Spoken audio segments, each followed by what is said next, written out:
మనం మన 5 సంవత్సరాలలో ఎక్కడా కూడా తప్పు చేయాల. ప్రజలకు చెప్పిన ప్రతి మాట నెరవేర్చడం. మేనిఫెస్టో అన్నది మామూలుగా రాజకీయ నాయకులకు మేనిఫెస్టో ఇస్తారు, ఎన్నికలు అయిపోయిన తర్వాత దాన్ని చెత్తబుట్టలో వేసే పరిస్థితి నుంచి మేనిఫెస్టో అన్నది ఒక డెఫినిషన్ ఇచ్చి, మేనిఫెస్టో అన్నది నిజంగా ఒక బైబిల్ అని, ఒక ఖురాన్ అని, ఒక భగవద్గీత అని ఒక డెఫినిషన్ దానికి ఇచ్చి మొట్టమొదటి రోజు నుంచి కూడా కారణాలు చెప్పకుండా, కారణాలు వెతుక్కోకుండా, కారణాలు చెప్పాల్సి వస్తే కనుక మన ప్రభుత్వంలో మనకున్న కష్టాలు బహుశా ఎక్కడ ఎప్పుడు చూసిండం. ఎప్పుడు చూడని కోవిడ్ లాంటి సమస్యలను కూడా ఎదుర్కొన్నాం. అది కూడా 2 ఏళ్ళు, అది కూడా 2 సంవత్సరాలు కోవిడ్ లాంటి సమస్యలు ఎదుర్కొన్నాం. కానీ ఎప్పుడు కూడా ఒకటే చెప్పా, మనల్ని ప్రజలు ఓటేశారు. మనం ఎన్నికలప్పుడు ఈ మేనిఫెస్టో రిలీజ్ చేసినాం. మనం ఇచ్చిన మాట మరో 30 సంవత్సరాల పాటు మన బాటను నిర్దేశిస్తుంది అని చెప్పి. అని ఎప్పుడు కంప్లైంట్ అనేది ఎక్కడ చేయాల. పలానోడు అది చేశాడు, పలానోడు ఇది చేశాడు అని చెప్పి ఎప్పుడు కారణాలు వెతుక్కోలే. పలానా సమస్యలు ఉన్నాయని చెప్పి ఏ పొద్దు కారణం చెప్పాల. ఎప్పుడు కూడా ముఖాన ఎప్పుడు చిక్కటి చిరునవ్వే చూపించాం. ఆ చిక్కటి చిరునవ్వుల మధ్య ప్రజలకు మేనిఫెస్టోలో చెప్పిన ప్రతి హామీని కూడా ఇంతవరకు రాష్ట్ర చరిత్రలో ఎప్పుడు జరగలేదేమో. బడ్జెట్ కన్నా ముందే, బడ్జెట్ ప్రవేశపెట్టేటప్పుడే ఒక క్యాలెండర్ రిలీజ్ చేసి, ఆ క్యాలెండర్లో ఇదిగో ఈ నెల ఈ పథకం ఇస్తాం, ఇదిగో ఈ నెల ఈ పథకం ఇస్తాం, ఇదిగో ఈ నెల ఈ పథకం ఇస్తామని చెప్పి పథకాలన్నీ సంవత్సరం పొడుగునా ఏ పథకం ఏ నెలలో ఇస్తామని చెప్పడమే కాకుండా ఆ నెలలో బటన్లు నొక్కి నేరుగా పథకాలు ఇచ్చిన పరిస్థితి బహుశా దేశ చరిత్రలో ఎప్పుడు జరిగింది. అటువంటి పాలన మనం ఇచ్చాం. ఈరోజు చూస్తే చంద్రబాబు నాయుడు బడ్జెట్ కూడా ప్రవేశపెట్టల. మొట్టమొదటిసారి చూస్తూ ఉన్నాం రాష్ట్రంలో, తొలిసారిగా ఎప్పుడు దేశ చరిత్రలో జరగల, రాష్ట్ర చరిత్రలో ఎప్పుడు చూడల, రెగ్యులర్ బడ్జెట్ ప్రవేశపెట్టల ఇంతవరకు రాష్ట్రంలో. ఇప్పటికి కూడా రాష్ట్రంలో only vote on account budget. ఇప్పటికి కూడా రాష్ట్రంలో ఓట్ ఆన్ అకౌంట్ బడ్జెట్. ఎందుకనంటే ఆ బడ్జెట్ ప్రవేశపెట్టినప్పుడు ఆ పొద్దుల్లో దీనికి ఈ స్కీమ్కి ఎంత, ఈ స్కీమ్కి ఎంత, ఈ స్కీమ్కి ఎంత, ఈ స్కీమ్కి ఎంత అని చెప్పాలా.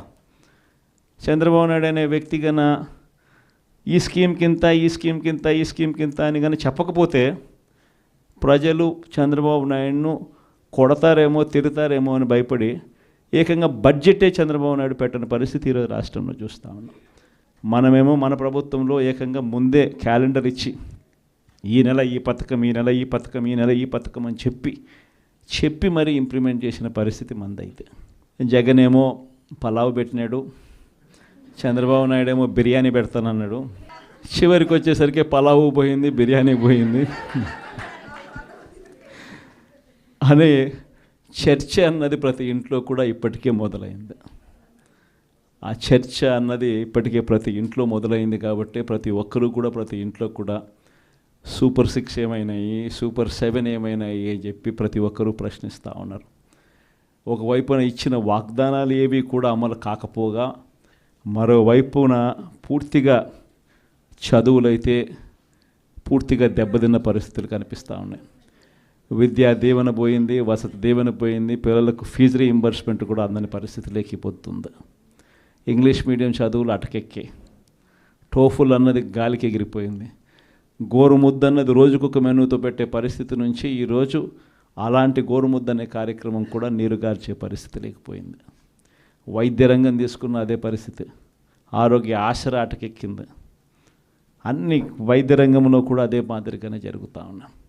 వ్యవసాయం నేను చెప్పాల్సిన పనుల, పెట్టుబడి సహాయం దేవుడు ఎరుగు, ఉచిత ఇన్సూరెన్స్ ఎగిరిపోయింది, పెట్టుబడి సహాయం పోయింది, ఈ క్రాప్ కూడా సరిగ్గా చేయలేని పరిస్థితులు కనిపిస్తూ ఉన్నాయి.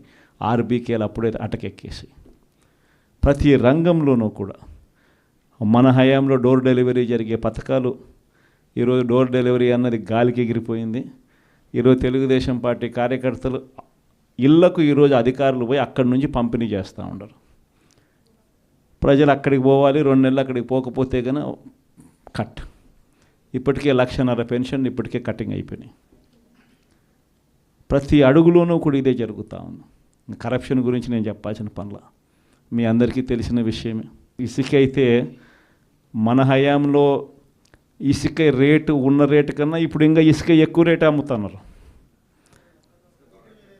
కనీసం అప్పుడన్నా గవర్నమెంట్ కన్నా ఆదాయం వస్తాను నేను. ఇప్పుడు గవర్నమెంట్కి ఆదాయం రాకపోగా ఉచిత ఇసుక అంటున్నారు. గవర్నమెంట్కి ఆదాయం రాకపోగా మనం అమ్మిన రేటు కన్నా ఇంకా ఎక్కువ రేటుకి ఈరోజు ఇసుక ఈరోజు అమ్ముతా ఉన్న పరిస్థితులు. స్టాక్ పాయింట్లలో ఇసుకే కనపడకుండా పోతా ఉంది.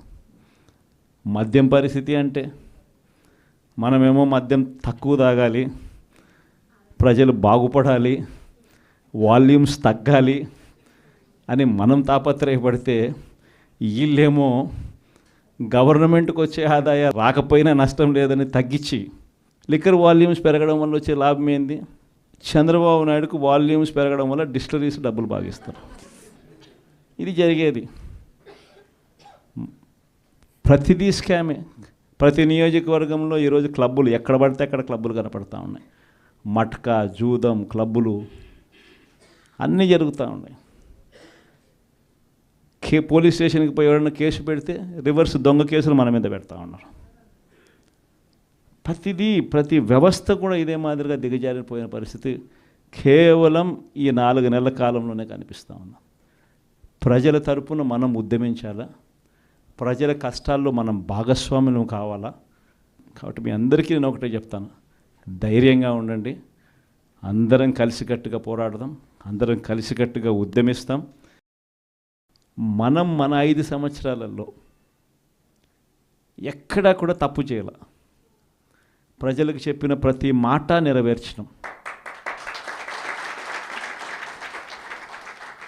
మేనిఫెస్టో అన్నది మామూలుగా రాజకీయ నాయకులకు మేనిఫెస్టో ఇస్తారు. ఎన్నికలు అయిపోయిన తర్వాత దాన్ని చెత్తబుట్టలో వేసే పరిస్థితి నుంచి మేనిఫెస్టో అన్నది ఒక డెఫినిషన్ ఇచ్చి, మేనిఫెస్టో అన్నది నిజంగా ఒక బైబిల్ అని, ఒక ఖురాన్ అని, ఒక భగవద్గీత అని ఒక డెఫినిషన్ దానికి ఇచ్చి మొట్టమొదటి రోజు నుంచి కూడా కారణాలు చెప్పకుండా, కారణాలు వెతుక్కోకుండా, కారణాలు చెప్పాల్సి వస్తే కనుక మన ప్రభుత్వంలో మనకున్న కష్టాలు బహుశా ఎప్పుడు చూసిండం. ఎప్పుడు చూడని కోవిడ్ లాంటి సమస్యలను కూడా ఎదుర్కొన్నాం. అది కూడా 2 ఏళ్ళు, అది కూడా 2 సంవత్సరాలు కోవిడ్ లాంటి సమస్యలు ఎదుర్కొన్నాం. కానీ ఎప్పుడు కూడా ఒకటే చెప్పా, మనల్ని ప్రజలు ఓటేశారు. మనం ఎన్నికలప్పుడు ఈ మేనిఫెస్టో రిలీజ్ చేసినాం. మనం ఇచ్చిన మాట మరో 30 సంవత్సరాల పాటు మన బాటను నిర్దేశిస్తుంది అని చెప్పి. అని ఎప్పుడు కంప్లైంట్ అనేది ఎక్కడ చేయాల. పలానోడు అది చేశాడు, పలానోడు ఇది చేశాడు అని చెప్పి ఎప్పుడు కారణాలు వెతుక్కోలే. పలానా సమస్యలు ఉన్నాయి